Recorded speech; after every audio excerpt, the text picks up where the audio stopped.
British राज के दौरान भारत की स्थिति कैसी थी, देखकर आपकी आंखों से आंसू आ जाएंगे। और 1983 में आता था 7 लाख का फोन जिसे 10 घंटे करना पड़ता था चार्ज, और बस एक टायर रिपेयर करने के लिए क्यों खर्च करना पड़ता है 400 करोड़ रुपए। और यमन का डरावना कुआं जिसके अंदर कैद है जिन, और पास जाने से ही हो जाती है लोगों की मौत। और भारत की एक कंपनी है जो कि अपने कर्मचारियों को ऑफिस में ही सोने की इजाजत देती है, पर क्यों, जानने के लिए बने रहिए वीडियो के अंत तक। नंबर 1, ब्रिटिश राज के दौरान आखिर भारत की स्थिति कैसी थी। आपने कई लोगों को कहते हुए सुना होगा कि अगर ब्रिटिशर्स भारत में नहीं आते तो हमारे पास रेलवे नहीं होती, इतनी अच्छी सिविल सर्विसेज नहीं होती और इतना अच्छा एजुकेशन सिस्टम नहीं होता। लेकिन ये सब तो बस उनके बुरे काम के ऊपर लिपि पूछा है। असलियत में इन्होंने तो भारत को अंदर से लूटा था। जब ये भारत नहीं आए थे तब दुनिया में बस 2 सुपर पावर थी, चाइना और इंडिया। लेकिन इनके आने की वजह से इंडिया पूरी तरीके से टूट चुका था और अंदर से खोखला हो चुका था। जैसे कि आपने ये भी सुना होगा कि ब्रिटिशर्स ने मुगल राज खत्म किया था, लेकिन सच ये नहीं है। सच्चाई में तो मराठा और ऐसे ही कई राज्यों ने मिलकर मुगल राज खत्म किया था। और उसके बाद ब्रिटिशर्स आए थे जिन्होंने थोड़ा बहुत धोखा और मॉडर्न हथियार का इस्तेमाल करके भारत को अपने कब्जे में किया, और वो भारतीयों को बहुत ही ज्यादा नीचा समझते थे और अपने आप को बहुत ऊपर। नंबर 2, आजकल मार्केट में कई टाइप के फोन आ रहे हैं। किसी में ऊपर से कैमरा निकलता है तो किसी में ये होता है, पर हर एक न्यू फोन आते हैं उसके प्राइस बढ़ते जाते हैं। आपको तो यही लगता होगा कि फोन्स महंगे होते जा रहे हैं, पर एक्चुअली में देखा जाए तो फोन पिछले 40 सालों में बहुत ज्यादा सस्ता हो गए हैं। क्योंकि आज से 37 साल पहले 1983 में मोटरोला ने फोन बनाया था जो फर्स्ट एवर फोन की लिस्ट में आता है। उस फोन को चार्ज करने में 10 घंटे लगते थे और बस 2 घंटे ही वो चलता था। डिस्प्ले में ग्रीन LED डिस्प्ले था जिसको आज फ्री के फोन में भी इस्तेमाल नहीं किया जाता है, और इसकी प्राइस थी $10K यानी कि 7 लाख रुपीज। और अगर हम आज बात करें तो अभी के बेस्ट फोन आईफोन में फुल चार्ज करने के लिए 1 घंटा भी नहीं लगता है, और ये एक फुल चार्ज 20 घंटे तक चल सकता है। और इसका QLED 4K डिस्प्ले है और इसकी प्राइस ज्यादा तो है, पर उस टाइम से कंपेयर करें तो ये प्राइस दूर दूर तक नहीं दिखती। ये फोन आपको 70K के पास मिल जाएगा, तो टेक्निकली प्राइस बढ़ नहीं रहे हैं, कम हो रहे हैं। नंबर 3, दोस्तों सोचिए बस एक टायर रिपेयर करने के लिए 400 करोड़ खर्च करने पड़े तो वो कैसे होगा। जाहिर सी बात है बहुत ज्यादा बुरा तो नासा कुछ ऐसे ही प्रॉब्लम के साथ जूझ रहा है। नासा की जो भी रोवर दूसरे ग्रह पर मौजूद हैं, उनमें लोखंड के टायर हैं, जिसकी वजह से उनका वजन बढ़ जाता है। और अगर हमारे जैसे रबर के टायर इस्तेमाल किए गए तो अगर वो पंचर हो गया तो उसे रिपेयर करने के लिए 400 करोड़ खर्च करने पड़ सकते हैं, क्योंकि वहाँ तक यान को भेजना बहुत महंगा पड़ेगा। इसीलिए नासा ने ऐसे टायर बनाए हैं जो कि सच में एयरलेस है। अपने आज से पहले ट्यूबलेस टायर के बारे में सुना होगा जो कि बहुत ज्यादा अच्छे होते हैं नॉर्मल टायर से। लेकिन अगर किसी व्हीकल में हवा बिना टायर के हो तो फिर उसके क्या ही कहने, क्योंकि फिर पंचर की कोई टेंशन ही नहीं रहेगी। इसीलिए नासा वालों ने बहुत ही ज्यादा मजबूत और रबर जैसे सब्सटेंस से ऐसे टायर बनाए हैं जो कहीं पर भी चल सकते हैं और इनमें पंचर होने की टेंशन ही नहीं रहती। नंबर 4, यमन में एक ऐसा कुआं है जिसके पास पैर रखने से भी लोग डरते हैं। ये कुआं कितना गहरा है इसके बारे में कोई भी नहीं जानता। ड्रोन की मदद से भी इसकी हाइट मापने की कोशिश की गई है, लेकिन इसका कोई अंत ही नहीं मिला। इसी के साथ इसके अंदर बहुत अंधेरा है, इसलिए ड्रोन भी इसके अंदर कुछ नहीं देख सकता। लेकिन इसके पास खड़े होते हैं तो इसके अंदर बहुत ही ज्यादा बुरी बदबू आती है जो कि लोगों को बीमार कर सकती है। सबका मानना है कि इसमें से जो बदबू आती है वो जहरीली है, इसीलिए वो लोगों को बीमार कर देती है।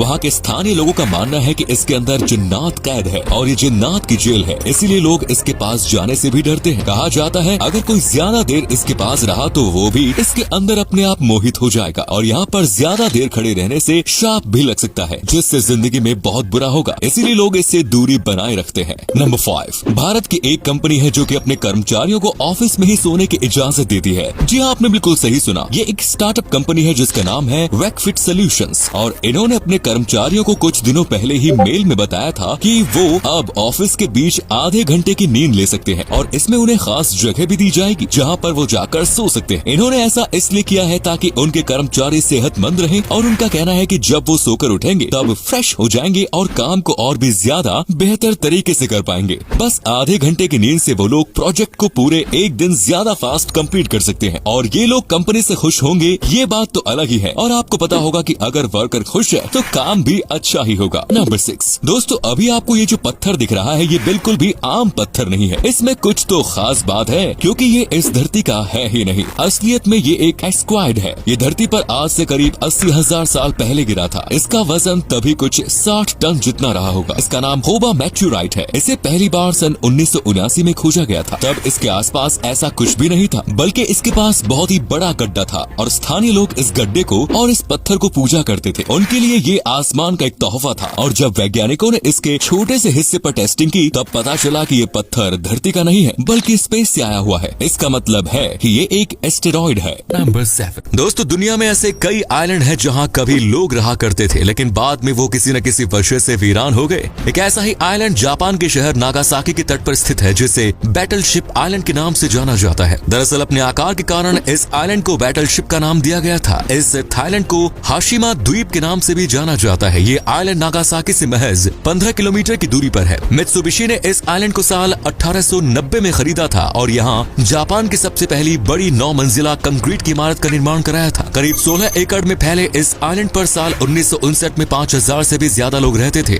इस आइलैंड के पास एक कोयले की खदान थी जहां 1887 से लेकर 1974 तक कोयले के खनन का काम हुआ, लेकिन खदान बंद हो गई तो यहाँ रहने वाले लोगों ने भी आइलैंड छोड़ दिया। तब से ये वीरान ही पड़ा है। यहाँ स्कूल से लेकर अस्पताल और रेस्टोरेंट तक सब थे, लेकिन अब सिर्फ यहाँ उनके खंडहर ही दिखते हैं।